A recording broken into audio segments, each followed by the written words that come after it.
Son las 7 de la mañana en el territorio nacional y bueno, hay que aclarar que en algunos puntos del mundo a esta hora es la tarde o puede que sea inclusive la noche y aunque para todos el calendario marca 12 de septiembre, cada uno construye su propio ritmo. Aquí amanecimos ya construyendo, no con pico y pala, ¿no? Pero estamos aquí en construcción. Pablo Macchini, buenos días. Bueno, buenos días país, buenos días familia, gracias por la oportunidad. Qué bueno decir que, por ejemplo, en China son las 7 de la mañana, las 7 de la noche, y en Taiwán también. Y ya ahorita horas. Los amigos sabrán por qué uno menciona a China, porque hay que hablar de China y hay que hablar de temas fundamentales. Entre esos temas está lo de las altas cortes o está también el caso Odebrecht, entre otros. Bienvenidos. Don Nelson. Buenos días, bienvenidos a todos y a todas a esta nueva emisión de Enfoque Matinal. A propósito de altas cortes, si me permiten ustedes, está permitido, damas y caballeros, yo quisiera meter un tema inmediatamente, porque me llamó la atención un aviso de ayer del Consejo Superior del Ministerio Público que dice que se va a reunir en los próximos días para decidir la suerte. Esos fueron los términos de Jenny Berenice, Dinas Llavería y Luisa Liranzo. Sería bueno saber si fueron las declaraciones o la redacción, porque no está muy atinado. No, y que decidirá la suerte. Pero bien, eso me remitió a un tema, porque realmente algunos sectores de la vida nacional están diciendo que la justicia dominicana perdería si estas damas salen de la judicatura. Tres activos fundamentales. Pero también ayer dos grupos de derechos humanos y de defensa de los detenidos y desaparecidos, no los conozco a ninguno de los dos, AFA Midesa y de Denín, pidieron a Jenny Berenice que se postule para las altas cortes. Ahora, a propósito de la reunión de la primera convocatoria del Consejo Nacional de la Magistratura. Entonces yo creo que realmente esa discusión debemos hacerla ahora. Si estas prestigiosas juristas deben postular para el Consejo Nacional de la Magistratura. Son tres líneas, son tres clavos pasados. Yo creo que no aparecerá ningún miembro del Consejo ni de la vida nacional que objete que tanto Jenny Berenice, Olga Dinas Llavería como Luisa Liranzo puedan acceder a las altas cortes, tanto a la Suprema o al Tribunal Constitucional. Yo de entrada veo algunas dificultades. Lo primero es que según el reglamento, ellas tendrían que estar de acuerdo y hacer todos los trámites burocráticos del lugar, firmar papeles, someterse a las entrevistas en vista pública. Pero la primera inquietud que me asalta es que tal vez ellas, que reúnen todas las condiciones, todas las capacidades habidas y por haber, sean muy jóvenes, no por inexperiencia, están muy curtidas en esas lides, sino porque Jenny Berenice apenas va a cumplir el mes próximo 36 años. Y si va al Tribunal Constitucional son 9 años obligatorios y a la Suprema 7 años. Creo que a la magistrada Berenice le falta mucho camino por recorrer. La edad de Luisa Liranzo y de Dinas Llavería no la tengo, pero creo que tendrían que pensarlo bien de sentarse ya a las actividades burocráticas, académicas, de consulta, de parir leyes nuevas. Entonces, en el caso de ellas, yo lo dejo de ese tamaño, aunque creo el país tendría una gran ganancia. No sé qué decidirá el Consejo Nacional del Ministerio Público con ellas y con muchos otros magistrados que se quedaron fuera del concurso. Ahora bien, yo aprovecho para decir que a esas altas cortes deben ir personas con esa prenda predeterminada, preestablecida que tienen Jenny Berenice, Dinas Llavería y Luisa Liranzo. Por eso yo he abogado en el comentario anterior, la semana pasada, cuando el presidente Medina hizo la convocatoria, para que ese Consejo Nacional de la Magistratura vista sus mejores galas y hagan unas altas cortes de manera transparente, equilibrada. Y también llamé la atención al PRM. El artículo mío en Diario Libre de hoy, no respondo, es precisamente el rol del PRM en el Consejo Nacional de la Magistratura, que el rol de ese partido es de representar la oposición dentro del Consejo, no hacer oposición al Consejo. Y creo que el PRM puede jugar un papel importante, debe agendar ese tema, sentarse a discutir. Ya adelantó que no va a proponer, que no tiene jueces. No. El PRM debe dar un paso al frente y, diferente a la convocatoria anterior, hacer su lista, su propuesta. Porque si proponen a Jenny Berenice o alguna de estas magistradas, ¿hay alguna sospecha? No, sino que buscarían el equilibrio. Incluso ayer, Eduardo Jorge Prat, que es militante político, pero es un constitucionalista de primera línea, planteó que tiene consenso de que los jueces no deben ser políticos partidaristas, pero sí que respondan a ideología jurídica y jurisdiccional. ¿Qué es lo que plantea Eduardo Jorge Prat?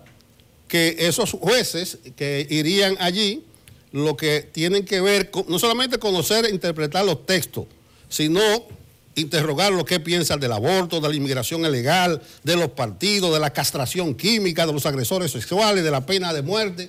Entonces ahí tendríamos un perfil ideológico y jurídico de ese magistrado. Entonces dejémonos de cuento y ojalá que de ese Consejo Nacional de la Magistratura salga lo mejor, y a estas magistradas encabezadas por Jenny Berenice, que lo piensen bien, que caben a 1000 en las altas cortes, pero podrían ya estar sacrificando y sentándose a producir leyes.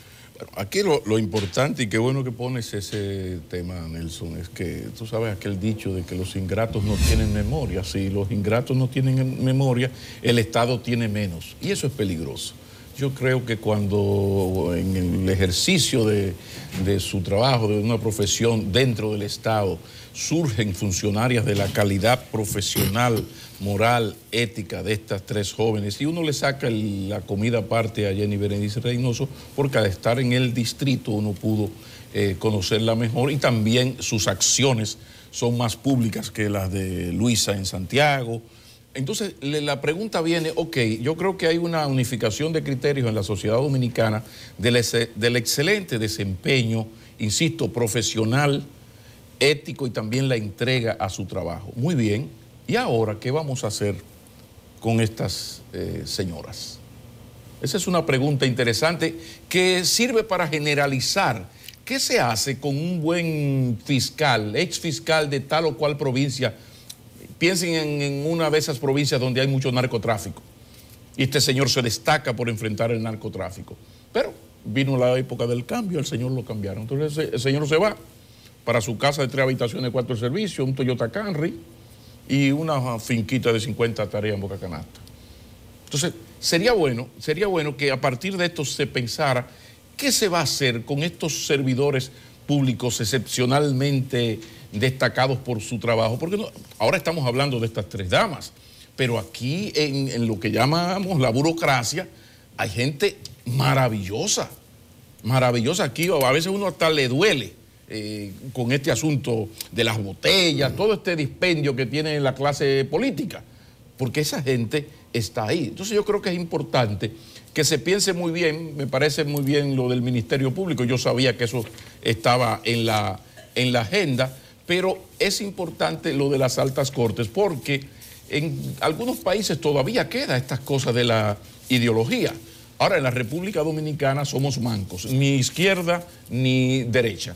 Aquí el PLD puede declararse marxista en el análisis, pero entonces no se atreve a contrariar a la derechona de la Iglesia Católica con el tema del aborto, y está dejando que se mueran las mujeres porque no impulsa el tema de las 3 causales.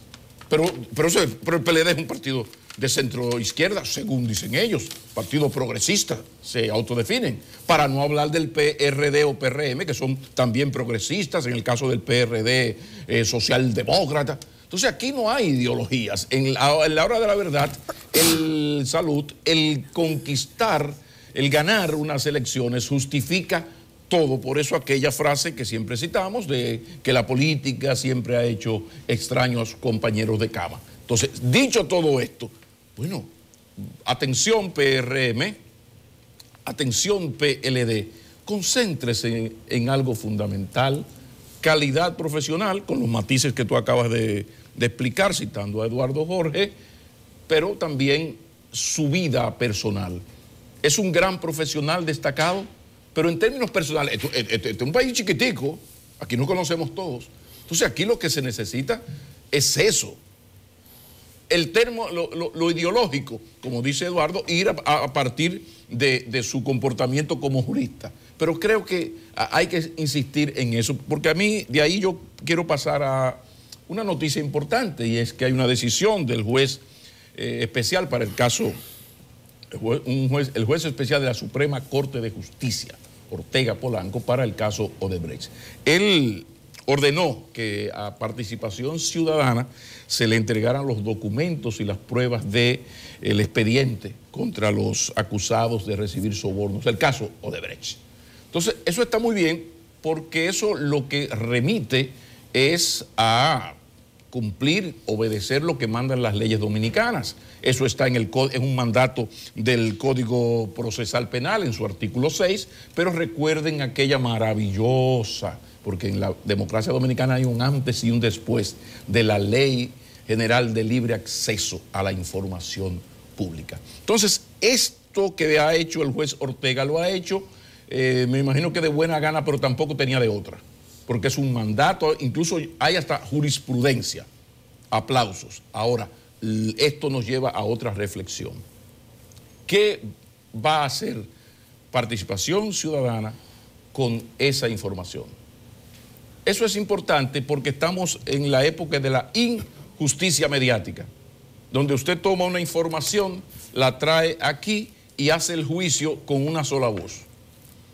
Y a esta información usted cita lo que quiere citar y le pone el itevis. Aquí tenemos experiencia, ocurría en la Junta Central Electoral, cuando se perdían en tal elección a lo interno, el que perdía pasaba la información a algunos medios y los medios presentaban el asunto con su itevis. En ese sentido, lo ideal sería, si ya vamos a mediatizar, vamos a entrar en la etapa de la injusticia mediática, es decir, hacer los juicios aquí, yo propongo que aquí en el enfoque matinal, de cuando en vez, hagamos debates, que vengan los abogados de la defensa y vengan acusadores, pero que sea esto, un juicio mediático, pero con las partes. El problema es cuando se hacen juicios con una sola voz. Entonces, esto es importante porque estamos en épocas de posverdad. La verdad es lo menos importante en el mundo de hoy, ya es la verdad. E incluso hay que borrar del diccionario la palabra autocrítica o el perdón. Porque, por ejemplo, usted le desata una jauría mediática investigadora para confirmar que un señor tiene botellas en el Estado, pero resulta que usted revisa todas las nóminas públicas del Estado Dominicano y no lo encontró. Entonces usted debería venir aquí y decir, caramba, yo creería que Juancito Pérez Vidal, me habían dicho, era una persona pagada por el gobierno. Ahora, yo busqué todas las nóminas y no lo encontré. O Checheré en el Zapatero, que me habían dicho que tenía una villa en Casa de Campo. Entonces, cuando yo fui y averigüé, me presentaron la certificación de que esa villa pertenece a Mamacita S.A., que es una empresa de Juancito Pérez Abreu. Aquí no se usa eso. Aquí tú dices lo que te da tu santo deseo, luego te demuestran que no es así, o tú, cuando investigas, te das cuenta que no es así y no pasa nada. O sea, tú no tienes la humildad de venir y decir, mira, yo pensaba que tal o cual político era esto y esto y esto. Yo estuve investigando. No, eso no existe. Igual que la doble moral. Por ejemplo, si un señor de la oposición, abogados, economistas, ocurre mucho, abogados, economistas, ingenieros un poco menos, es contratado por una institución del Estado y en 5 años se gana 1,3 millones de dólares. Aplausos, porque es un buen profesional, el Estado lo necesitaba y él rindió un servicio, aplausos. ¿Cuál es el problema? Sí hay un problema. Es que si es otro señor que no es parte de esa jauría mediática, entonces ese señor es un delincuente. Dije delincuente al servicio de los más nefastos intereses de la República. No, pero ese señor es economista, él tiene derecho. Ah, no, aquel, si es parte de esa jauría mediática, tiene derecho a trabajar en el Estado, a hacer servicios e incluso, cuidado, a cosas peores. De eso no se habla.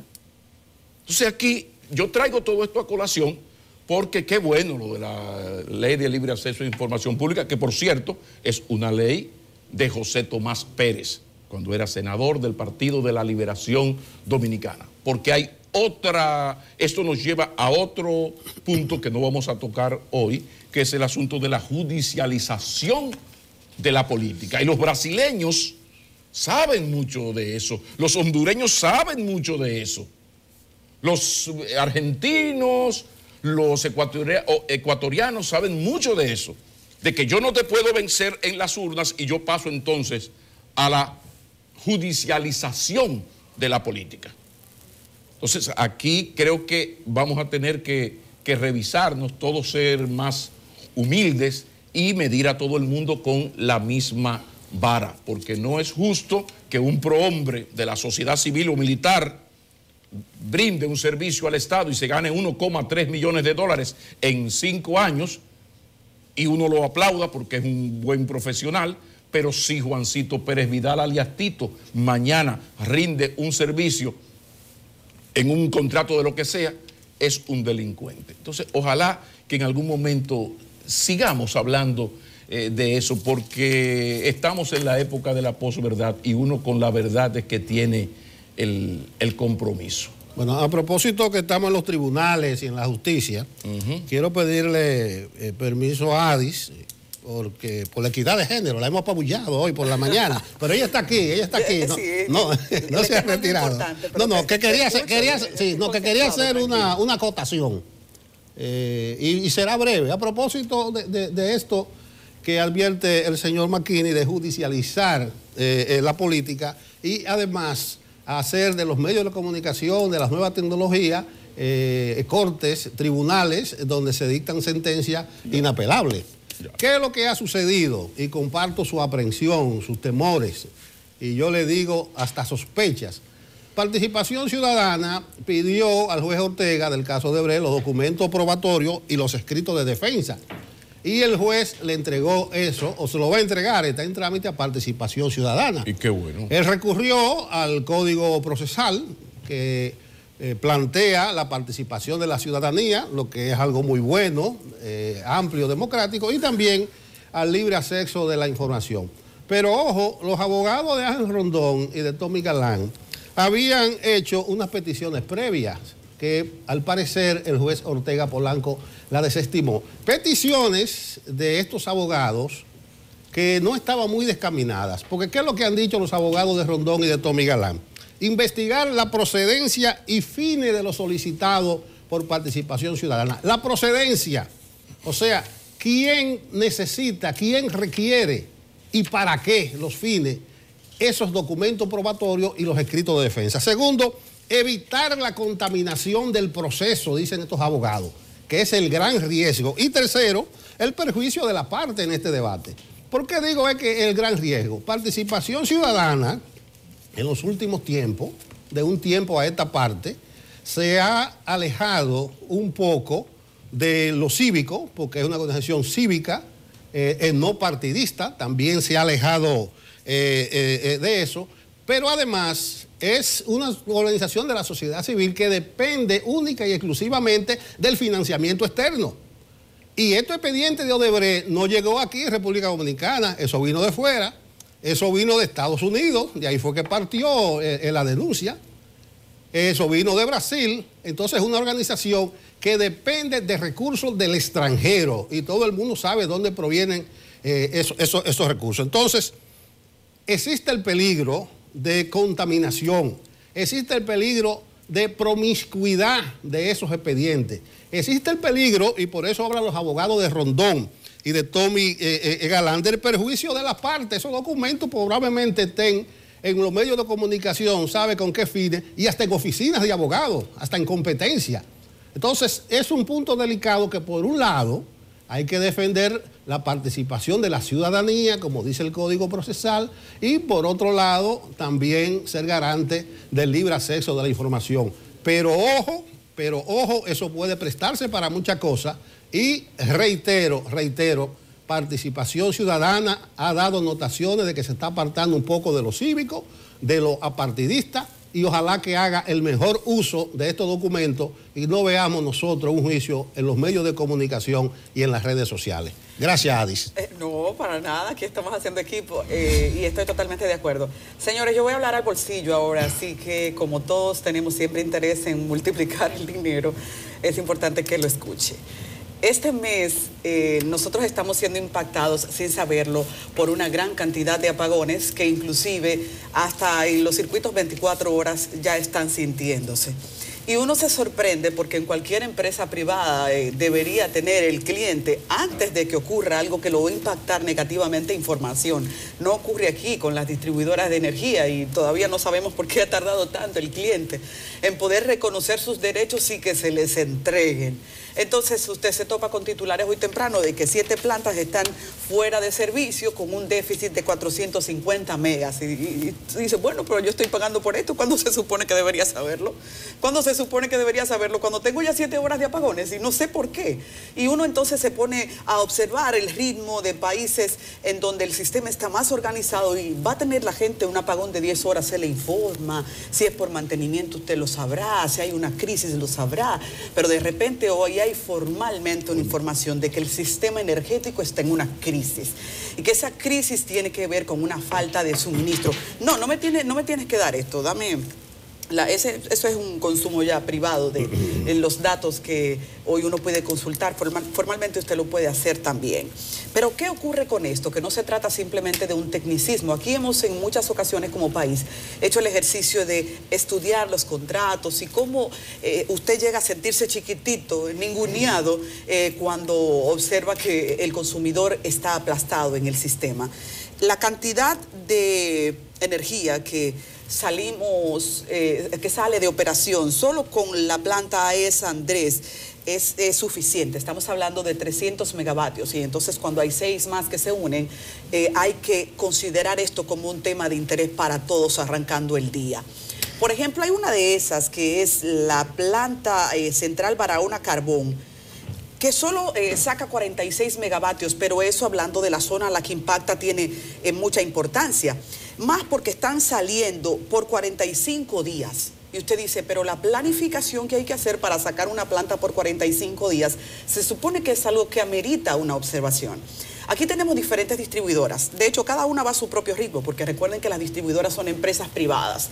Yo he ido comparando, creo que algunas están ya mejor encaminadas respecto a su servicio al cliente. Por ejemplo, la factura de EDESUR está mucho más innovada que la de EDENORTE y hasta le envían al consumidor un correo periódicamente, semanalmente, en el que usted va viendo los picos de su consumo y usted es capaz inclusive de decir, mira, pero los domingos se está notando que consumo más energía. ¿Y por qué? Es que yo estoy en la casa y prendo el aire todos los días, prendo el aire todo el día. Y de repente usted va notando el impacto de si prender un aire o apagarlo hace la diferencia en la factura. Esa sincerización es muy importante en un país que está enfermo de credibilidad y que no le crea la factura eléctrica. Un país en donde cuando usted le llega la energía, lo menos que usted cree que usted la consumió. Porque en mayo la luz se dispara 3 veces porque supuestamente viene el verano por ahí y usted todavía no considera que eso sea justo porque usted está prendiendo los mismos 3 abanicos o el mismo aire. Entonces, esa falta de vínculo, esa falta inclusive en los derechos del consumidor es muy seria. Este mes, ese déficit de energía eléctrica no lo van a pagar las plantas, ni tampoco las distribuidoras. Está advertido que lo va a pagar usted y lo voy a pagar yo. Y, por ejemplo, hablando de números, ellos mismos están presentando números que son serios. Cuando usted dice que $1 millón al día produce este déficit, entonces el asunto es, váyase agarrando y gaste menos en ron y en comida rápida en la calle porque va a tener que necesitarlo para la factura. Sí, ya ustedes están calculando lo del vinito del fin de semana. Entonces, no, eso es serio, señores, es serio. Es la economía. Es la economía. En un país en donde la gente tiene que planificar el salario, sin importar que sea clase media, la gente tiene que planificar el salario. Pero si un servicio básico vive del asalto al consumidor, hay que hablar de que esto necesita ser movido de escena. Y aunque se ha discutido en muchas ocasiones, todo sigue amarrado en el grupo económico. Yo pienso que hay que ser más agresivo en lo que ahora mismo el consumidor de energía eléctrica necesita reclamar. Esos 50 millones de pesos diarios, equivalente a $1 millón al día también, que generarán el déficit. No sabemos cuánto va a durar, pero les advierto que es el usuario que lo va a pagar. No sabemos hasta cuándo. De hecho, la salida de AES Andrés, que les dije, genera un déficit de 300 megavatios, es muy seria porque parece que un rayo la afectó. Pero yo insisto, hay salidas que pueden ser de una necesidad emergente y otras que fueron planificadas. Así que la gente tiene que ser enterada, por Dios. Si yo tendré hoy un apagón de 5 horas, yo necesito saberlo a tiempo. Pero si será de 10 igual. Hoy tenemos protestas en diferentes lugares, ustedes saben que las protestas más son un ánimo muchas veces de los sectores populares, porque la gente no entiende. La vida económica depende de esa energía eléctrica. Pero no solo la vida económica, la vida familiar, en donde ha aumentado la cantidad de personas que viven en condominios, porque si se va la energía no hay agua, porque el agua llega por bomba. O sea, es una dinámica económica en todo el sentido de la palabra, que yo creo que en esta circunstancia está amarrada en términos de abuso. Ahí viene comunicación política para bachilleres. Hay un axioma en la comunicación política y que se resume en la expresión: si tú no me das información, yo me la invento, y si me la invento te critico, y con toda la razón del mundo. ¿Dónde está el asunto? En otras oportunidades, las distribuidoras y la misma CDE lo ha hecho, y lo ha hecho muy bien. Mañana habrá apagón en la zona Villajuana de tal hora a tal hora. Entonces, todo eso que tú has explicado, la CDE y las distribuidoras tienen la posibilidad, porque lo han hecho en el pasado, de darnos esa información, e incluso hasta sin pagar. ¿Por qué? Porque es una información pública importante. Si a mí me envían esta información de que en Baní habrá apagones de tal hora a tal hora, con 1000 amores, yo la digo al inicio y al final del programa, porque es un servicio público de CDN, de este programa, y uno personalmente. Entonces, ahí hay que insistir en la importancia de la información, pero también la explicación. ¿Por qué están esas plantas fuera? Porque hay un truqueo.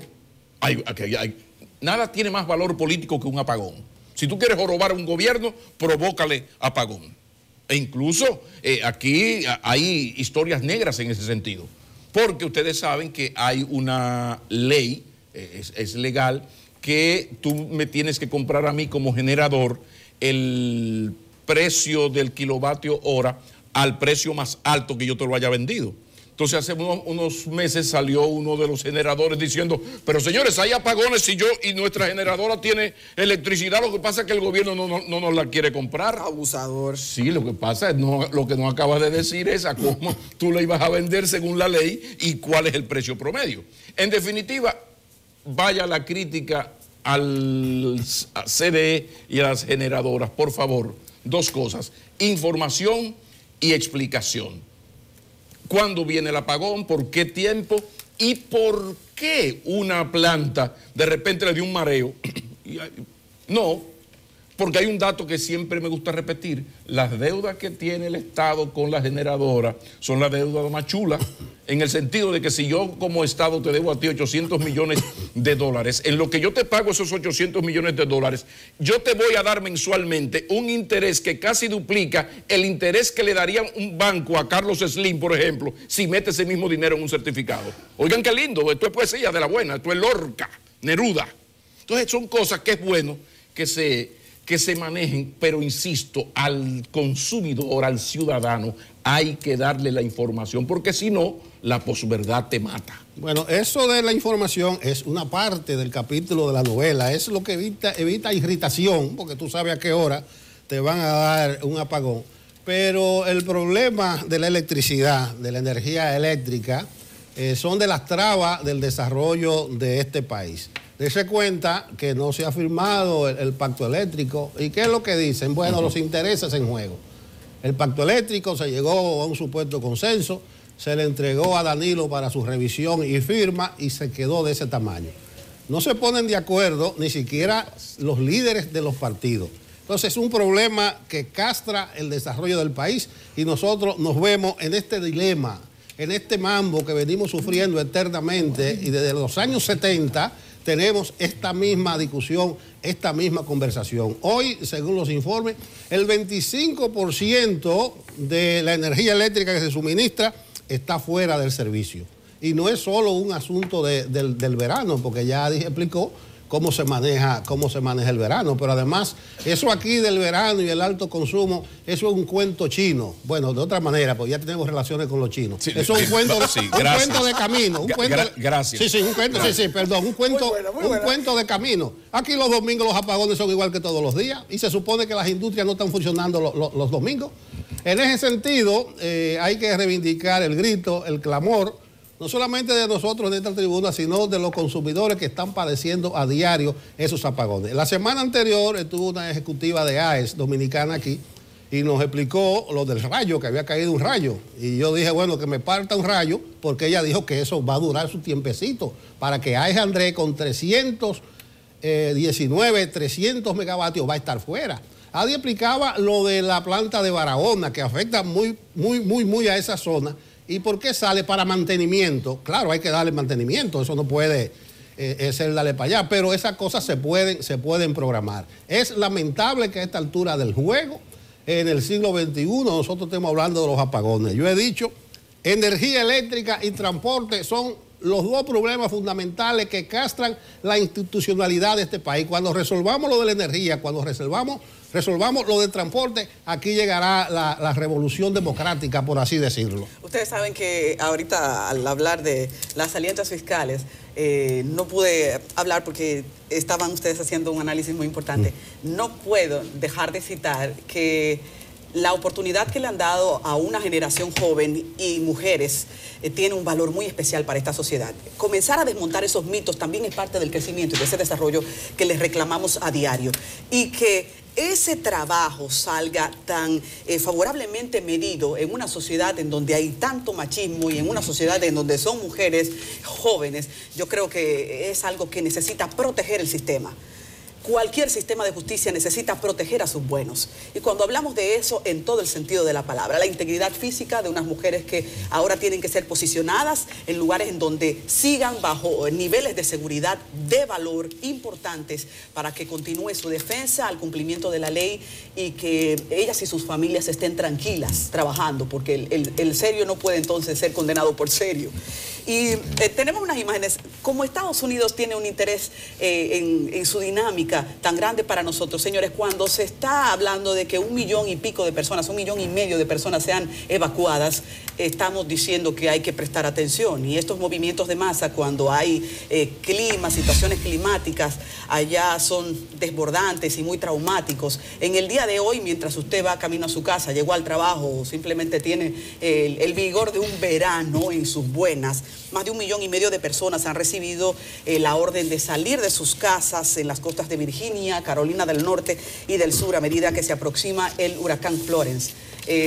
Aquí no estamos hoy hablando de Isaac, de hecho, porque las mediciones de l'ONAMED indican que es a partir de mañana, que de hecho, tal como decía Pablo, vamos a tener allí en Suriel, y todavía no estamos hablando de situaciones graves, aunque el fin de semana podríamos tener muy fuertes lluvias. Pero lo que está pasando o lo que podría pasar en Virginia, en Carolina del Norte, ya ha generado una decisión de movilización inminente para más de 1,5 millones de personas. Hay potentes marejadas que han provocado tormentas y fuertes vientos y estamos atentos a estos acontecimientos que ya hoy para muchas familias, estamos hablando de una cantidad de familias, son un día caótico.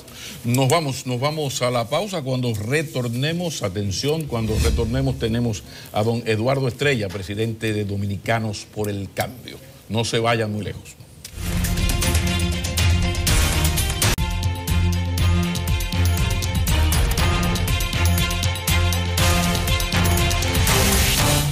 Engalana este set Eduardo Estrella, líder y ex candidato presidencial de Dominicanos por el Cambio. Buenos días, don Eduardo. Muy buenos días, Nelson, y a Pablo aquí de ustedes acogernos en el día de hoy y darle las gracias por recibirnos esa santiaguera aquí a Adi.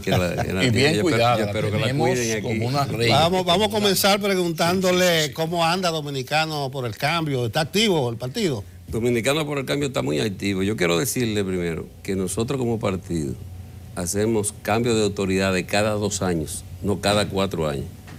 Y en nuestro estatuto prevé que las autoridades no pueden permanecer por más de 2 periodos consecutivos en la misma posición. Entonces eso hizo que en febrero cambiáramos autoridades, hay nuevo presidente, nuevo vicepresidente, secretario general, un remozamiento de la dirección del partido. Se han ingresado muchos jóvenes. Estamos creciendo, estamos ahora mismo ya con una aplicación hasta por el celular inscribiendo dirigentes. Claro.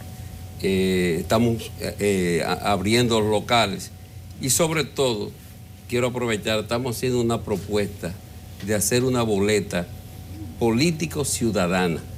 Es decir, donde independientemente de los líderes o dirigentes y simpatizantes del partido, tengan oportunidad, líderes comunitarios, de ser candidatos, porque nosotros hemos hablado que aquí no solo remozar el Palacio Nacional, sino ese Congreso, los ayuntamientos, los municipios. Entonces tenemos que llevar gente de verdad que tengan liderazgo y compromiso con las comunidades. Entonces estamos diciendo, esos líderes comunitarios, ustedes tienen, es decir, como la ley electoral aquí no prevé, como México, que usted puede ser candidato independiente, usted tiene que ir por un partido político.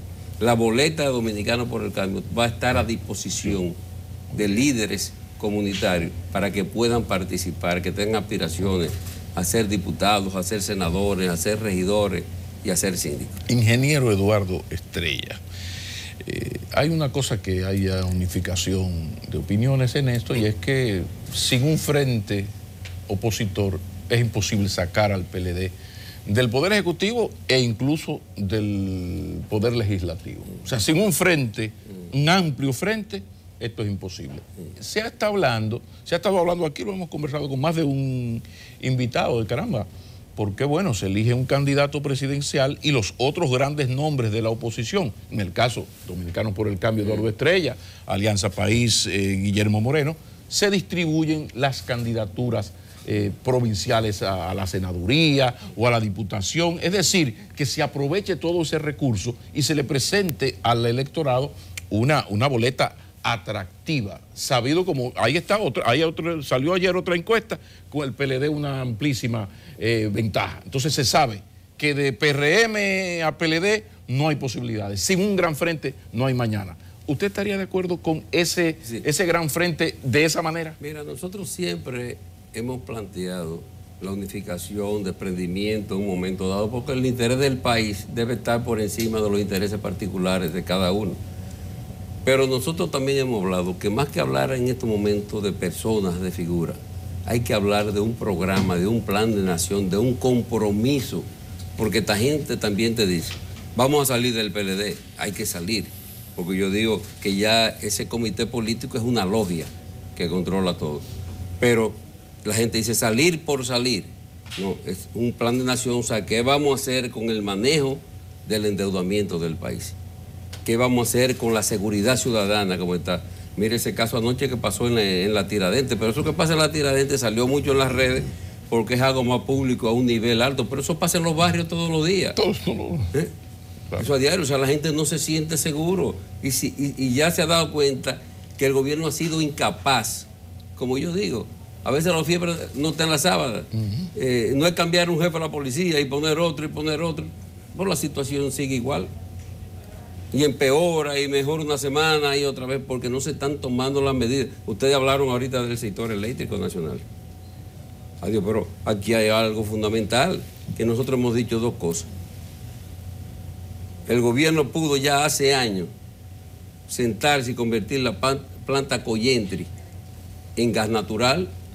¿Por qué no se ha hecho, desde la opinión de Eduardo Estrella? Oye, ¿Por qué? Cosa que no se entiende, porque mira, por estar parada esa planta, cada mes el gobierno le tiene que pagar $4 millones a la empresa si no la utiliza. Sí, decir que sale más barato tenerla apagada que comprar la energía. Pero sale por un asunto contractual. Correcto, pero sale más barato hacer un gasoducto de Boca Chica a San Pedro que cuesta $40 millones. Así que lo que tú le pagues en 10 meses, tú puedes hacer el gasoducto. Muy bien. ¿Y por qué? Explíqueme, ¿por qué? ¿Lo que pasa? ¿Porque eso le conviene al gobierno? Pero las autoridades, te digo, no se sientan. Es que aquí se ve que no hay regulación, que no hay gobierno. ¿Entiendes? Entonces, eso debió haberse hecho ya hace años. ¿A quién le afecta eso? Porque los generadores tienen la mano, son muy mano suelta en las campañas electorales. ¿A quién le afecta no hacer eso con Collentry? Al consumidor, lo primero. Entonces, por eso cuando sale una planta, también el gobierno que dice, da apagones, porque si entra Collentry en el mercado de PON, entonces dispara el precio y es más caro. Pero eso no le conviene a los generadores hacer eso. Bien, ¿o les afecta? Pero yo lo que digo, pero ¿para qué está el Estado? Ya casi lo hemos olvidado. Eso es. Entonces, ¿para qué lo eligieron? Para que se hagan ricos y aumente la corrupción. Entonces, pero otro caso que yo planteo muy fácil. Yo he hablado de poner los medidores prepagados. Es decir, hace mucho. Todo el mundo, tú lo sabes, todo el mundo usa celulares prepagados. Claro. Las muestras que ha hecho las sedes, o sea, ahí están el Manguito, muchísimos barrios, sectores que son 24 horas y la gente paga, porque la gente inclusive se controla más consumiendo. Compra una tarjeta, tú no le tienes que mandar factura, 500 pesos, 1000 pesos, y la gente va normalizando su consumo. Pero yo digo, vamos a tomar y le pongo este ejercicio. 500,000 medidores, oye, 500,000 a 500,000 familias. Y el Estado dice por un año, le voy a instalar medidores prepagados y le voy a dar de subsidio 300, los primeros 300 pesos, le voy a dar una tarjeta para consumo. Usted compra a partir de ahí. Si tú calculas esos 300,000 medidores por 300 pesos mensuales por un año, ¿tú sabes cuánto da al año? 36 millones de dólares. Y yo digo, pero es preferible tener un subsidio de 36 millones de dólares y no de 1.000 como tiene anualmente la CDE. Porque se quiere hablar entonces de que los pobres no pagan. No, los pobres que pagan nada. No, aquí hay muchos sectores que se sabe la ruta. ¿Y qué han hecho con eso de la Procuraduría de fraude, de cosas? ¿Verdad? Un saludo. No, ¿verdad? Un saludo. Es que saludar lo que hacen. Porque eso es, fíjate, no es crear instituciones. Aquí se crean muchas leyes, que sí, que la ley de transparencia, que la ley de que sí o qué, que la ley de concurso. Pero, ¿quién? Para hacer concurso amañado. Muchas veces. O sea, regular el Estado, señores. En la deuda eterna yo le pongo esto, un ejemplo. Mire por dónde vamos, mire. 38.500 millones. A mostrar. Ahí. Mira, con esta cámara ahí. 38.500 millones de dólares. ¿Cuánto había en el 2010? 14.800. Ya lo hemos duplicado de 2010 para acá. Siguiéndonos muy atrás. Duplicado el endeudamiento externo. ¿Tú sabes qué ha hecho eso, Pablo? Que la segunda partida más grande del presupuesto nacional es el pago de intereses de la deuda. De intereses sin abonar el capital. Entre deuda y el 4% está la mitad del presupuesto. Entonces, efectivamente. Entonces, ¿qué te dice el gobierno? Tenemos un crecimiento sostenido un 6%, 6.7%, perfecto. Pero tenemos un crecimiento sostenido de la deuda. ¿Tú sabes cuánto? El crecimiento es 6.7%. La deuda en este año está creciendo 13.8%. No, Eduardo. El doble del crecimiento. Es decir, cada dominicano que nace hoy ya nace en el bolsillo con 200,000 pesos de deuda. Desde que tú naces ya tienes 200,000 pesos. Y yo digo, vamos a controlar. Ahí yo veo, y quiero aprovecharlo, porque ustedes, tengo que aprovecharlo ustedes, es un programa muy visto. Yo puse a revisar la ley de Fonper. ¿Para qué existe Fonper? Diablo, Fonper. ¿Y los chelitos? ¿Y la demanda de los chelitos, los 10,000 millones? ¿Qué tal? Saludos. Pero ¿para qué? Óyeme, ¿para qué Fonper? Los fondos... Y no estoy diciendo que o sea, pero tiene que haber eso. Vamos a especializarlo, que eso vaya al Fondo General de la Nación y vamos a especializarlo para construcción de vivienda, que hay 1 millón de viviendas de déficit. Pero el fraude... Óyeme, aquí hay 20 empresas, 20 instituciones del Estado construyendo vivienda. Construye el INVI, construye INAVI. construye el plan social de aquello que cosa, Fompera hace casa, el otro hace obra pública, pero ¿y qué relajo? O sea, el Estado es un desorden, es un relajo, ¿eh? La frontera es un relajo. Yo veo muy bonito que ponen drones, que ponen que yo, ¿qué? ¿Y qué es eso?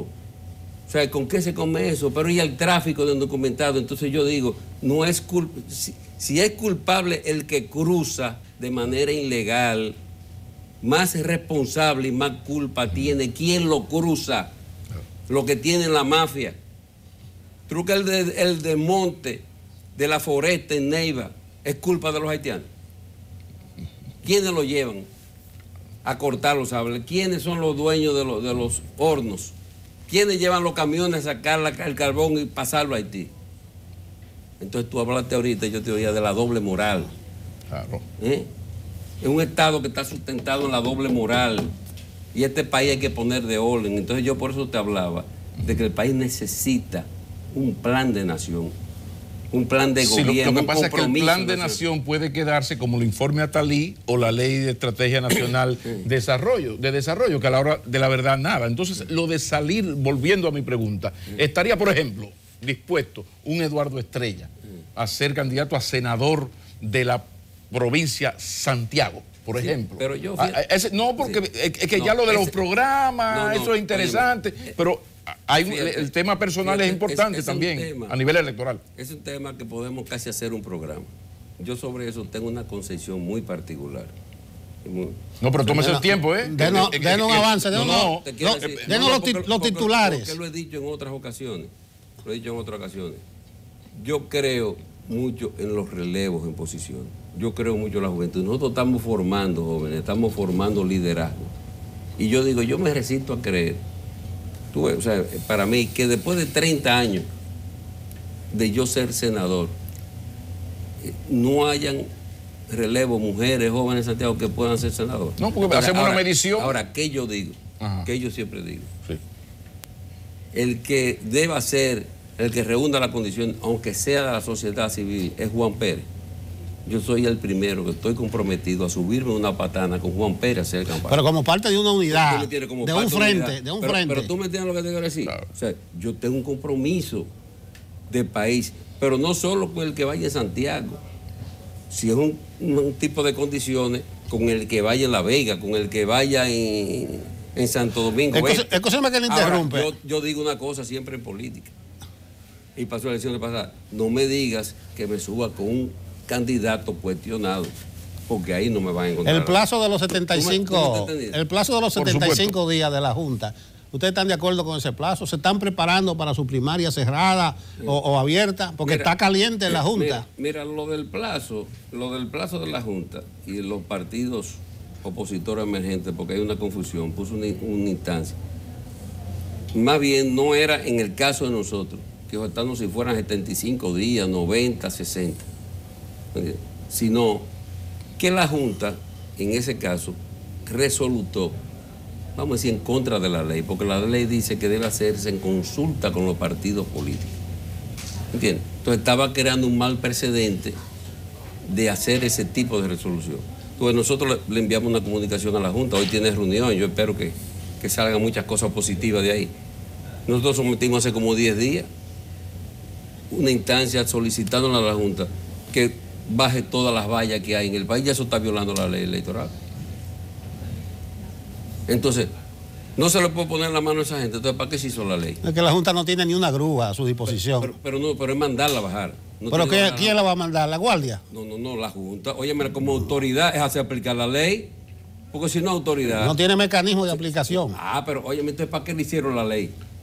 Es que ahí volvemos lo mismo. Si hay voluntad política, las Fuerzas Armadas siguen en la 27 con Luperón. Eso no lo han cambiado todavía. La Junta dice, tienen que aplicar como órgano electoral y bajar eso y dar un plazo de una semana. O lo bajan ustedes, lo mandamos a bajar con las Fuerzas Armadas.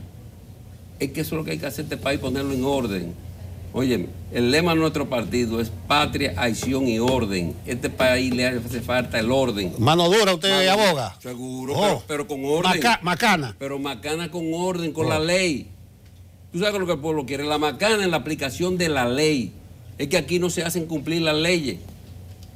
Pero es un problema de educación, no es empujando a la gente, educándola. Yo a veces digo que aquí tienen que aprobar una ley que diga que se cumplan las otras leyes. Que hay leyes para todo. ¿Para qué tiene que ocurrir? O sea, aquí hay leyes para todo. Entonces, con la ley de partido, ahora hay puntos en la ley de partido que prácticamente, inclusive nosotros decíamos, lo pusimos en las redes, ojalá que el remedio no sea peor que la enfermedad. Porque hicieron hacer una cosa atropellada, montándose en el problema si primaria abierta o cerrada, y en ese juego metieron una serie de cosas por detrás. Por decirte un ejemplo, la ley electoral, ahora mismo la ley de partido. Si un grupo de partido entiende que Pablo McKinney debe ser senador del Distrito Nacional, no lo puede inscribir porque Pablo McKinney no está inscrito en un partido. O sea, no puede. Dice la ley que para ser candidato tiene que estar inscrito en un partido. Entonces, a donde tú tampoco no puedes ir como candidato independiente, tú le estás cerrando a toda una población que pueda participar en política. Y eso no es justo. ¿Tú me entiendes? O sea, esa ley tiene una serie de situaciones que son hasta inconstitucionales. Señores, que más bien a venir a mejorar, ha venido a perjudicar. Pero otra cosa, ahí hay que reformar la ley de partido, la ley electoral. ¿Qué nosotros abogamos en la ley electoral? ¿Vamos a poner los senadores que vayan en boletas independientes de los diputados? ¿Por qué a ti, si te gusta un diputado, tú tienes que arrastrar un senador que a ti no te gusta?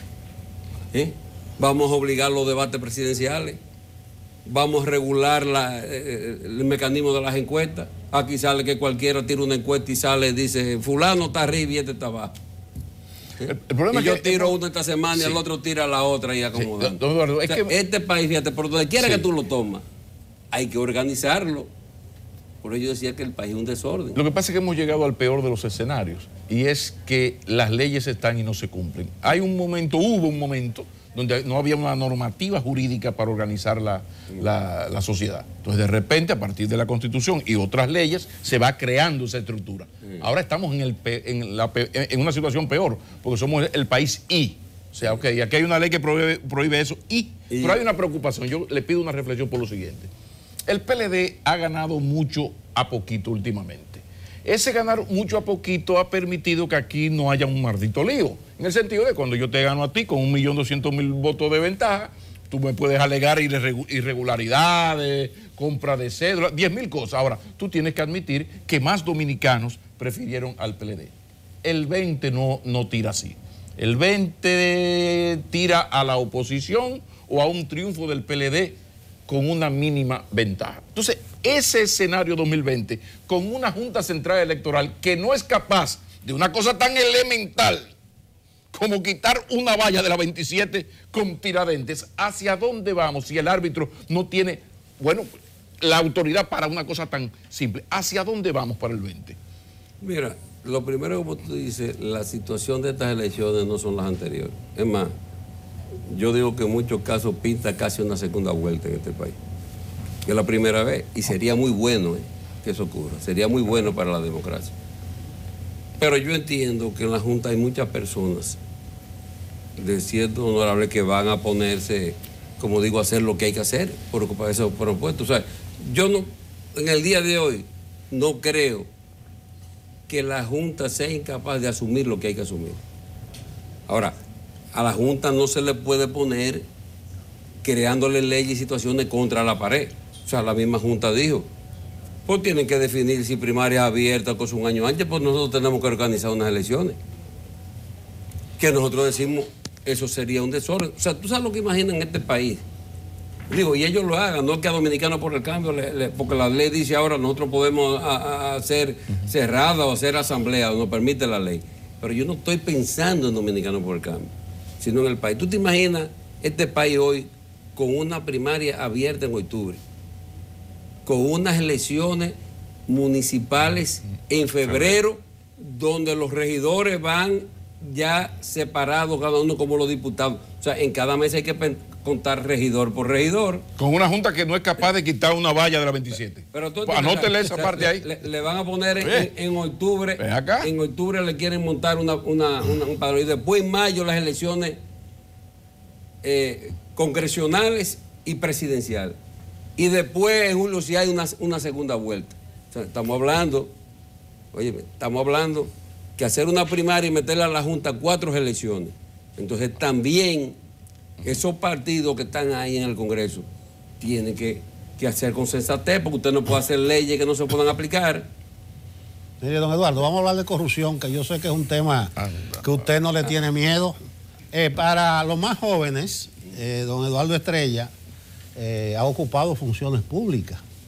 Incluso para los que sintonizaron tarde, como dice el cliché, Eduardo Estrella fue ministro de Obras Públicas en un gobierno de Joaquín Balaguer. No lo vean con malos ojos, en un gobierno de Joaquín Balaguer.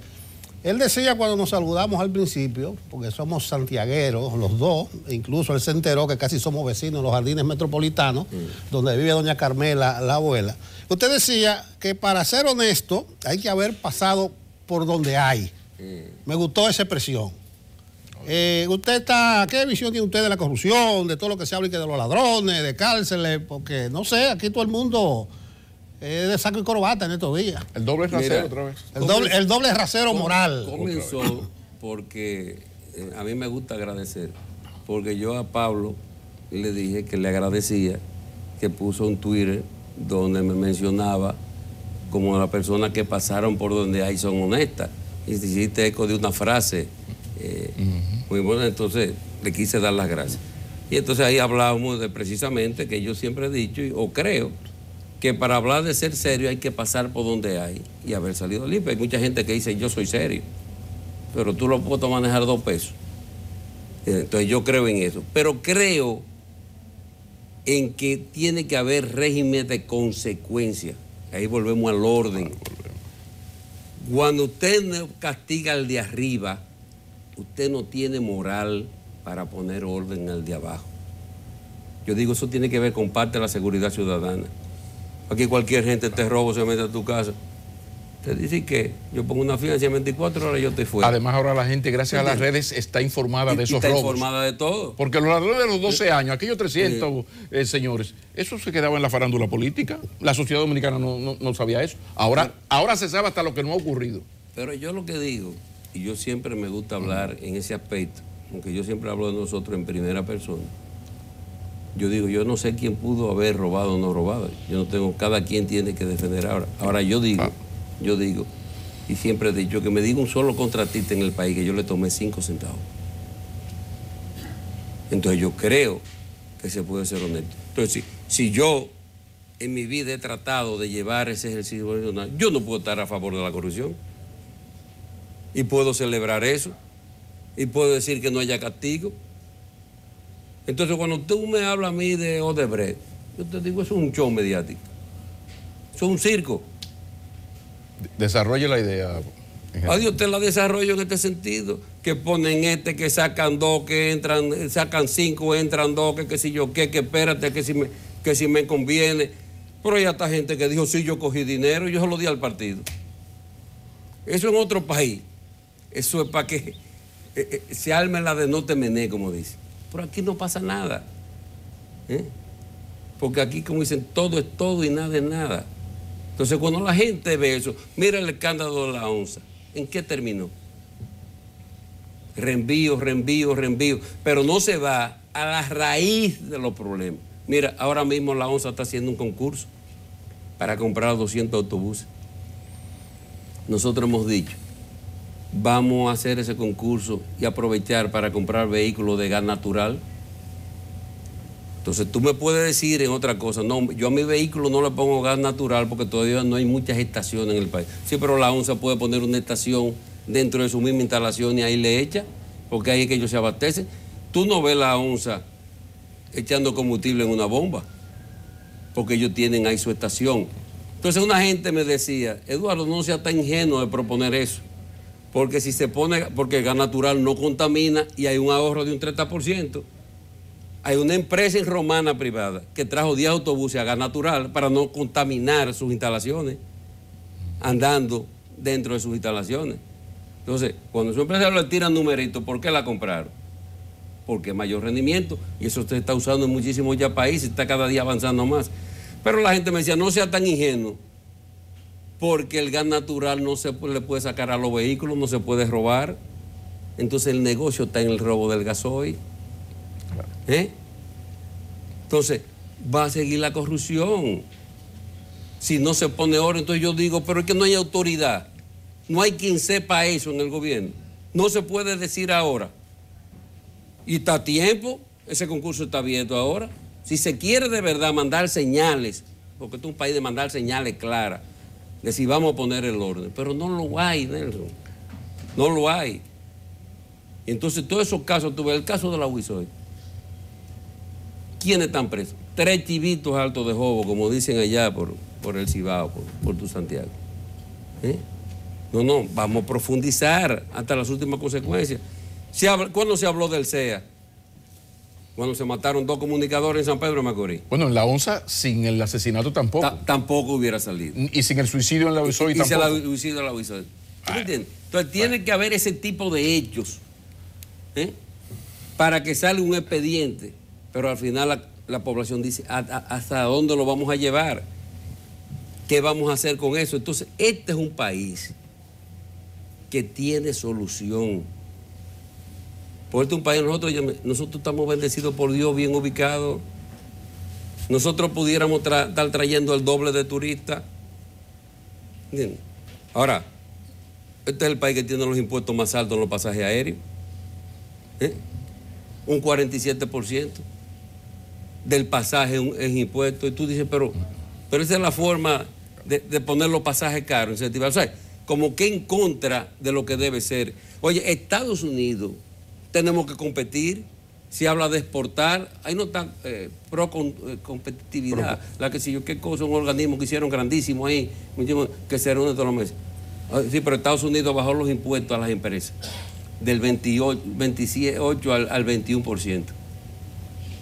O sea, cobra de impuestos. Aquí se cobra el 27%. ¿Tú crees que va a venir una empresa extranjera a instalarse en la República Dominicana cuando en Estados Unidos paga 6 puntos menos de impuestos que aquí? Y sin haber seguridad ciudadana, sin haber seguridad jurídica y regla clara. Porque si entramos en los problemas que hay aquí de seguridad jurídica y legales, y de problemas de tierra, y de problemas de invasiones, pero todos vamos a lo mismo, porque es un desorden. Finalmente... no hay autoridad, sí. Y ya sencillamente se ha demostrado que el PLD ya no está en capacidad de gobernar este país. Está en capacidad de seguir haciendo lo mal hecho, pero no de encauzar este país por donde hay que encauzarlo. Ya hizo muchas leyes, pero no están ni siquiera en capacidad de aplicar las leyes que ellos hicieron. Finalmente, en esa misma línea, en esa misma línea ya, finalmente, está el Código Laboral y está la Ley de Migración. Tenemos un problema serio porque este es un país donde el proletariado es extranjero y en una buena parte indocumentado. Eso es una bomba de tiempo. Sí. Pero el Estado no se atreve a aplicar esas leyes, ese código, para no pelearse con los constructores, que son poderosísimos, y con el sector agropecuario. ¿Qué tiene Eduardo Estrella que decir para ese problema que va a explotar en cualquier momento? Es que tú me la estás poniendo ahí. Una ñonguita, ñonguita dicen en la pelota. Oye, ¿tú sabes dónde comienza? Bueno. Mira, el primer violador de esa ley del 80-20 es el Estado. Oye, hizo por el lago Enriquillo, Boca de Cachón. El 90% de los empleados de Boca de Cachón eran inmigrantes ilegales. Y esa construcción la dirige un general por administración. ¿Y dónde está? ¿Con qué calidad moral tiene el país? Te está hablando uno que en las construcciones empleaba dominicanos. Te está hablando uno, porque yo puedo hablar en ese sentido. Y eso es lo que creo. No hay que respetar esa ley. El 80-20. Pero es lo mismo. ¿Quién la va a hacer que la respete? Este gobierno, el PLD. Entonces yo digo, hay algunos que están hablando de volver y de quedarse, que yo, ¿qué? ¿Para qué? Para resolverle los problemas a 50 compañeritos y a 30 cosas. Es el país. Aquí hay que gobernar para las grandes mayorías nacionales. Alguien que se ponga los pantalones y esté comprometido con las grandes mayorías nacionales. Porque si no, como decía Pablo, aquí hay muchos problemas que van a explotar. Yo le voy a tomar la palabra. Usted es un hombre de disciplina y mano dura. Nos están diciendo que se nos acabó el tiempo. Con muy mano dura. Vamos a ser disciplinados y agradecerle su presencia. Y yo espero que usted vaya a Santiago por brindar un cafecito allá. Y a Pablo también, porque él me ha votado últimamente, pero ese cariño... Recuerde que yo tengo doble ciudadanía. Sí. Mi pasaporte es del 75, mi pasaporte es cibaeño. Eduardo Estrella, líder y es candidato presidencial de Dominicanos por el Cambio. Muchas gracias por haber venido por aquí. Continuamos.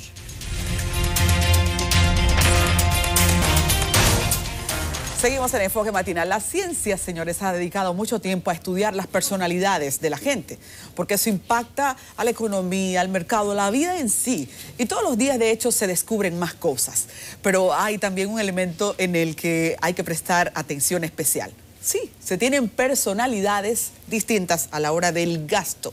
Personalidades económicas. Y el invitado de hoy nos va a hablar justamente de este asunto. Vamos a ponchar al licenciado Melvin Félix. Gracias por estar con nosotros. Melvin es escritor de 2 libros, Metamorfosis y Financieramente Sabio, o sea que de esto él sabe y nos va a ayudar en una de sus más importantes tesis. ¿Cómo te sientes? Muy bien, gracias a Dios. Gracias, Adi, por esta oportunidad de estar aquí en este programa y a toda la audiencia que está ahora mismo mirando este programa. Hablemos de esto porque es un tema que cautiva a todos. ¿En qué consiste la personalidad financiera? Tú sabes que la personalidad no es más que los rasgos y características que hacen diferente a una persona de las demás.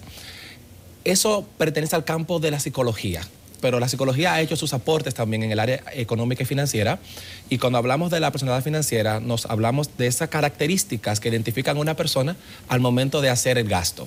Así como en la personalidad intervienen 2 elementos, que es el carácter y los temperamentos. De esta misma manera existen 4 temperamentos: el melancólico, el flemático, el sanguíneo.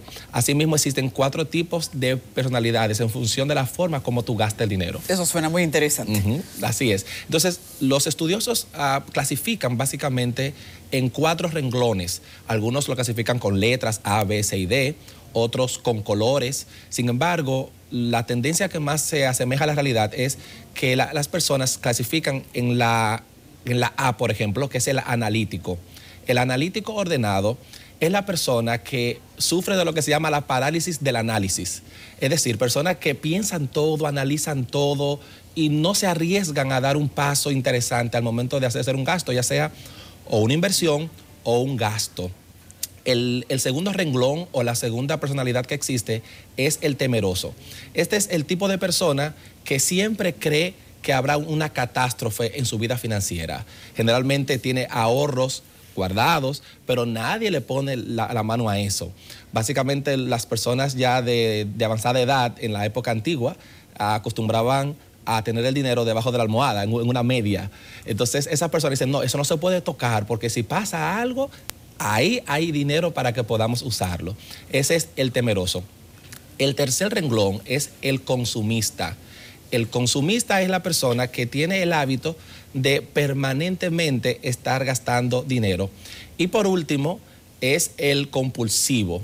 El compulsivo se diferencia un poquito del consumista porque para que pueda gastar tiene que estar motivado por una necesidad emocional. Es decir, gasta por una respuesta emocional. Y dentro de ese análisis uno va midiendo qué puede ser bueno o qué puede ser malo. A la hora de recomendar a la gente que identifica que, por ejemplo, es un consumista, las mujeres somos muy consumistas, podríamos ser muy compulsivas, pero también hay hombres así. ¿Cuál sería la recomendación para equilibrar las personalidades? Porque, por ejemplo, en psicología se estima que tú tienes un poco de cada cosa y hay consejos para cada uno. Sí, claro que sí. Evidentemente, todos tenemos un poco de cada uno, solo que hay uno que predomina más que el otro. Todos son necesarios al momento de tú poder avanzar en la vida, gastar e invertir. Por ejemplo, si tú eres una persona que vas a emprender un negocio nuevo, un proyecto, si tú no tienes la personalidad arriesgada, tú nunca lo vas a hacer. Es decir, tú tienes que analizarlo también, porque si lo piensas mucho es probable que tú pierdas esa oportunidad. Entonces, fíjate que lo importante es tú poder identificar en cuál de esos temperamentos tú encajas y de qué manera tú puedes migrar de uno al otro sin necesidad de tener que afectar tanto al otro. Ah, porque se puede migrar. Claro que sí. Así mismo como tú puedes modificar tu temperamento, si tú eres flemático o eres melancólico, o sea, por situaciones de la vida tú puedes ser colérico. Entonces, así mismo tú puedes migrar de un lado a otro, por supuesto. Eso requiere un trabajo, un esfuerzo en tu carácter y modificar lo que se llama las representaciones mentales. Es decir, cómo tú percibes, interpreta y razona las informaciones que están en tu alrededor. Pero en un bombardeo publicitario como el que se vive ahora, ¿cómo una persona puede comenzar ese proceso para tener más control de sus gastos? Lo primero es identificar en cuál renglón te encuentras. Si tú no sabes en cuál renglón te encuentras, pues no vas a tener las herramientas para ir avanzando. Una vez que tú te identificaste, bueno, de acuerdo a mis hábitos de consumo, yo puedo ser un consumista, yo puedo ser un analítico, yo puedo ser un temeroso, etcétera. Una vez que tú ya te encajas dentro de ese rango, tú dices, ok, las características que identifican ese rango son estas y estas. Entonces, wow, pero yo veo que estoy gastando mucho a final de mes. Mi presupuesto se sobregira bastante. Tengo que tomar acciones para que esto no ocurra. Y, por supuesto, hay muchos ejemplos y muchos ejercicios que se pueden usar para que tú puedas controlarte en ese sentido. Pero vamos a decirle a la gente alguno, ¿no? Por ejemplo, si tú eres una persona que eres temerosa, que te da miedo invertir, aversión al riesgo, generalmente eres una persona que no te gusta las aventuras. Es decir, te gusta tener todo fríamente calculado. En ese sentido, tú debes de colocarte en situaciones donde tengas que arriesgarte sin pensarlo mucho. En este caso, bueno, vamos de fin de semana, ¿para dónde? Para Santiago o para Puerto Plata. ¿Dónde vamos a amanecer? Tranquilo. Cuando lleguemos allá, buscamos el hotel y amanecemos. Entonces, fíjate que eso te va a colocar en una situación de riesgo que va a permitir que tú puedas controlar la situación y tu carácter se va moldeando en ese sentido. Eso suena muy interesante. ¿Y qué le diríamos a un consumista, por ejemplo? Por ejemplo, el que es consumista, lo primero que tiene que hacer es determinar con qué frecuencia gasta y por qué. Debe hacer un análisis sobre los últimos gastos que ha hecho en los últimos días y determinar si esos gastos fueron producto de una campaña publicitaria o si fue producto de una necesidad real. Hay muchos programas ahora mismo en internet y en tu teléfono donde tú puedes llevar un registro diario de cómo fueron tus gastos y determinar si esos gastos fueron motivados o por una necesidad. Pero dime, ¿alguno me vendría muy bien? Mira, ¿hay aplicaciones de teléfono que tú vas registrando? Claro que el sí. gasto? Así como hay aplicaciones donde tú puedes medir la cantidad de kilómetros que tú caminas o que tú corres en bicicleta, así también hay softwares que tú puedes utilizar para tú medir el gasto. Hay uno que yo utilizo mucho, se llama Budget. Que bueno, o sea, te puedo mencionar muchos, pero tú puedes colocar en un buscador programas para administrar el presupuesto y te van a aparecer inmensidades, desde los más simples hasta los más sofisticados. Me encanta la idea. Hablando a cada público de diferentes personalidades, entonces mencionamos al compulsivo, al temeroso y nos faltarían dos más. Sí, hablamos del compulsivo, hablamos del temeroso, también tenemos el analítico, que ya te había comentado también en principio, y tenemos el compulsivo, ya lo hablamos ahí. ¿Cuáles serían consejos específicos para alguien que descubra que tiene una personalidad analítica que le ha impedido crecer en ciertos aspectos? Mira, si te has identificado con una personalidad analítica, tienes que arriesgarte más. Arriesgarte más significa tratar de colocar dinero, no una suma alta, en situaciones donde tú no tengas mucho conocimiento. Y tú dirás, pero Melvin, ¿cómo es posible que tú me recomiendes invertir en algo que yo no tenga conocimiento? Precisamente, son cantidades controladas. ¿Para qué? Para que tú puedas ir soltando el miedo. Porque en las inversiones, en los negocios, siempre habrá un alto nivel de riesgo. Entonces, si tú eres una persona que no tiene bien controlado el tema de cómo tú administras tus riesgos, evidentemente que vas a tener dificultades en la vida para tomar grandes decisiones. O sea, las grandes decisiones ameritan grandes riesgos. Sí, esto me tiene muy impresionada. Melvin, sabemos que la gente ahora lidia con muchos problemas económicos y con una necesidad de controlar el presupuesto. Si alguien identifica que ese desbordamiento en el gasto, sin controlarlo, sin planificarlo, ahora le sacó de ajuste su presupuesto, ¿cuál sería tu principal consejo como un gestor financiero? Ok, mira, una de las frases que identifica mucho a uno de los mayores inversores en Estados Unidos, el señor Warren Buffett, él dice, el que no puede controlar sus emociones no podrá controlar su dinero. Evidentemente, la situación económica de una persona no se resuelve con un buen presupuesto, sino con un buen control emocional. El presupuesto no es más que un espejo que te dice a ti cómo tú te ves en un momento determinado. Por ejemplo, tú y yo, cuando salimos de nuestras casas hoy, nos vimos en el espejo. Sin embargo, el espejo no nos quita la corbata, no nos quita el peinado. Esa decisión la tomas tú. Entonces, el presupuesto te dice hasta dónde tú puedes hacerlo, pero si tú no tienes control emocional, ese presupuesto no sirve de nada. Si tú eres una persona que te acostumbra a gastar por encima de tu presupuesto, lo conveniente es tú trabajar tus emociones en vez de trabajar tus finanzas. Perdón. Lo que me estás diciendo es que no somos pobres porque gastamos poco dinero en un momento dado, sino porque no tenemos control de ese dinero que nos entra. No tenemos control emocional cuando somos provocados a gastar. ¿Sabes? Okay. O sea, cuando eres provocado a gastar, eso puede venir de algo externo, una campaña publicitaria, o algo interno, una necesidad emocional, un vacío que tú tienes, que crees que lo puede llenar comprando ropa, comprando zapatos o comprando corbatas. Entonces, fíjate que el tema del dinero es más 70-80% psicológico que financiero, pero se nos enseña al revés. Creemos que con el presupuesto tenemos todo resuelto, pero no es así. Tiene que ver con el control psicológico, con el control emocional. Control psicológico, pero ahora me has llevado entonces a otro escenario. Hay que hablar del control psicológico sin importar qué personalidad financiera yo tenga. Sí. Y sin importar si ahora a mí me entra mucho dinero, si soy clase media, si soy pobre o si soy rico. ¿Y cuál sería el punto de partida para comenzar a preparar a la gente a tener mejor control emocional del dinero? Aquí te va, mira. El año pasado, el doctor Taylor fue la persona que ganó el Premio Nobel de Economía. Y lo hizo porque desarrolló una teoría que se conoce como la teoría del empujón, del nudge. El empujón. O sea, una teoría muy buena, porque él dice que cada persona que hace un gasto está motivado por un empujón. Alguien te motivó a hacerlo y ese alguien puede ser tu necesidad emocional interna o un factor externo. O sea, si una persona está constantemente haciendo gastos, tiene que verificar qué es lo que lo está moviendo a hacer ese gasto, ya sea porque carece de algo o sencillamente es débil a las influencias de la publicidad. Fíjate que ese premio Nobel se lo ganó porque... Por esa teoría del empujón. Por esa teoría del empujón. Bendito empujón. Y otra teoría que desarrolló que se llama la teoría de la doble contabilidad. Él dice que el ser humano tiene naturalmente una doble contabilidad, que es la contabilidad racional y la contabilidad emocional.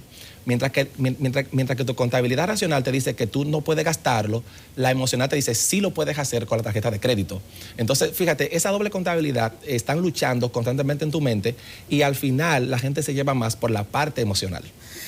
Ay, Melvin, hoy me ha puesto el cerebro en revolución. Es mucha información. A mí yo pienso y a los televidentes también. Quisiera escuchar ante este tema entonces tu consejo final, porque esto tiene mucho filo. Tendremos que vernos de nuevo contigo.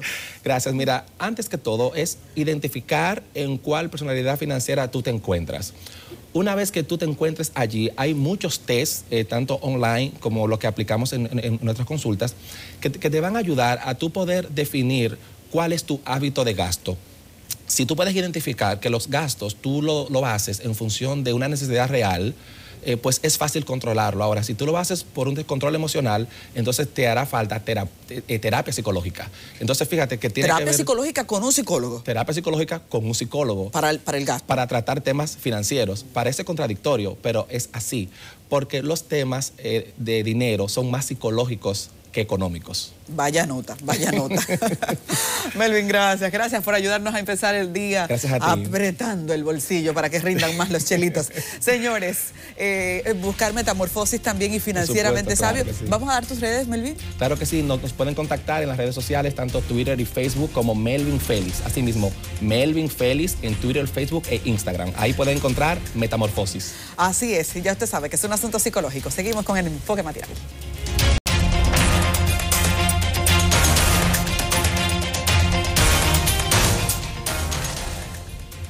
Seguimos, continuamos aquí en Enfoque Matinal. Compañeros, no sé si ustedes se fijaron en una entrevista que se le hizo al embajador dominicano en China, señor Bruni Garavito.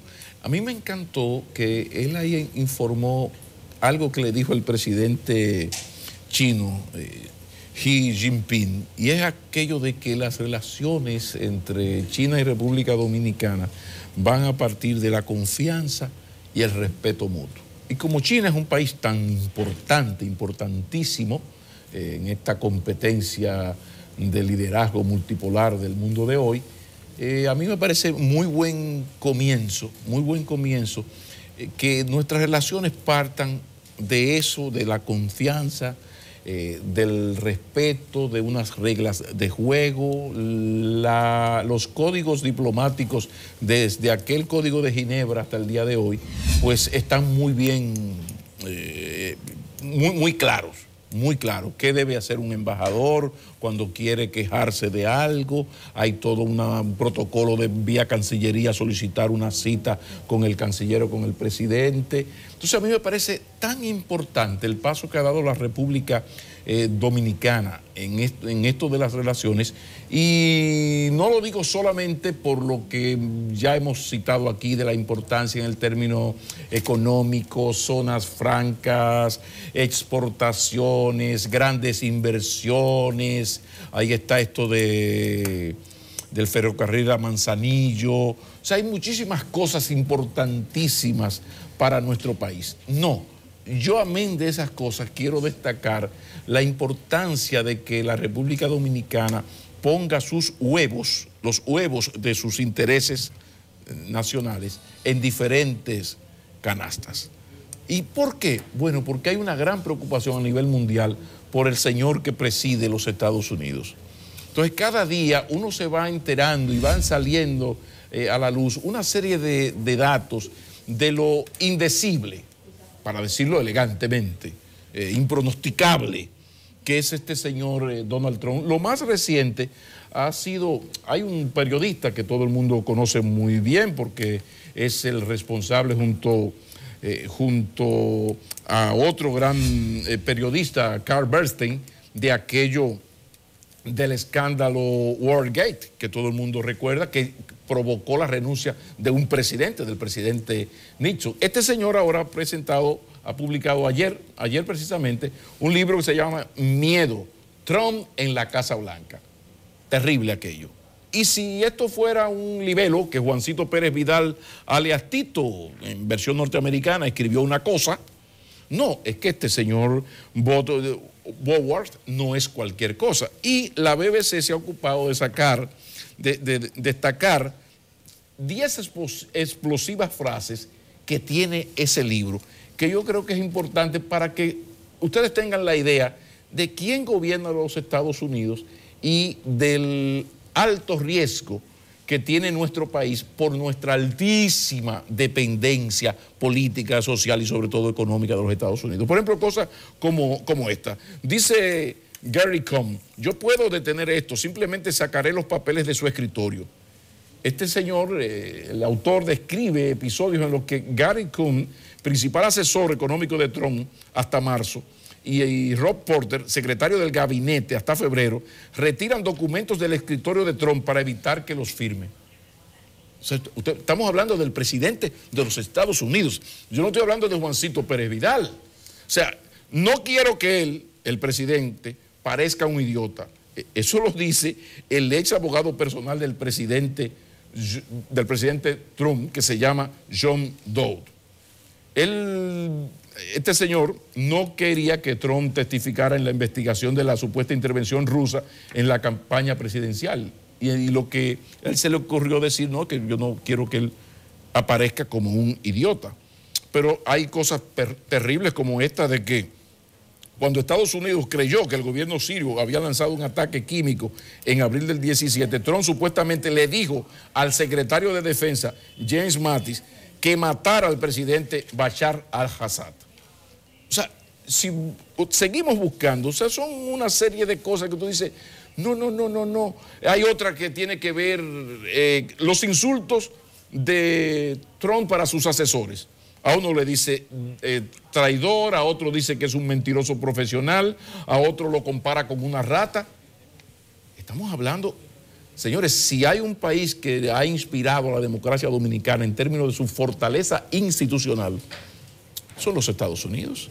Ustedes recuerdan el sacrificio de Al Gore, que solamente por ese establishment, o sea, demostrar el vicepresidente Al Gore que Trump y esas mafias le habían robado las elecciones iba a afectar la institucionalidad y la credibilidad de la sociedad norteamericana, y Al Gore se sacrificó. Esa es la democracia que uno ha tenido como referente en muchísimas cosas. Entonces, de repente, que ese señor sea el presidente de los Estados Unidos, de unos Estados Unidos de los que nosotros, insisto, dependemos mucho, y esa concepción norteamericana de que somos el patio trasero, ellos no tienen ningún respeto hacia estos gobiernos en términos institucionales. Ustedes, hemos hecho historias aquí de cómo, qué sé yo, la DEA se tira en casa de campo, se mete en una villa, saca una familia entera, porque supuestamente ese señor es narcotraficante, y se lo lleva para Estados Unidos sin ningún tipo de proceso judicial, incluso sin que el Procurador General de la República de entonces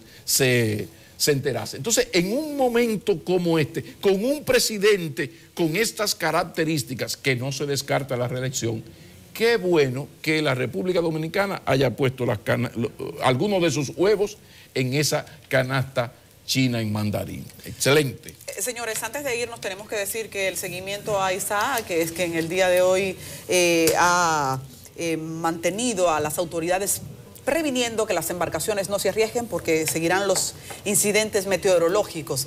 Es un día en el que está paralizado el transporte en la ciudad de Santiago de los Caballeros hasta las 10 de la mañana. Ha sido un caos. Las centrales de transporte consideran que los precios de los combustibles no pueden continuar a los niveles que están, y está literalmente paralizada la ciudad. De los 4 puntos cardinales hubo una toma de posesión. El tránsito urbano y también interurbano a la cabeza de la CNTT, y con la promesa de que este es solo el primero. El gobierno hace mucho no recibía esta clase de mensajes del transporte, que se pone a jugar muy pesado en ocasiones. Lo malo de esto es que la gente resulta afectada cuando va a sus trabajos y a sus diferentes destinos. Son protestas que tienen entonces unos filos muy cortantes, pero es la realidad de lo que se vive hoy en Santiago, y hasta las 10 de la mañana el caos. Bueno, la despedida, exhortando a que se preste atención al paso de Florence.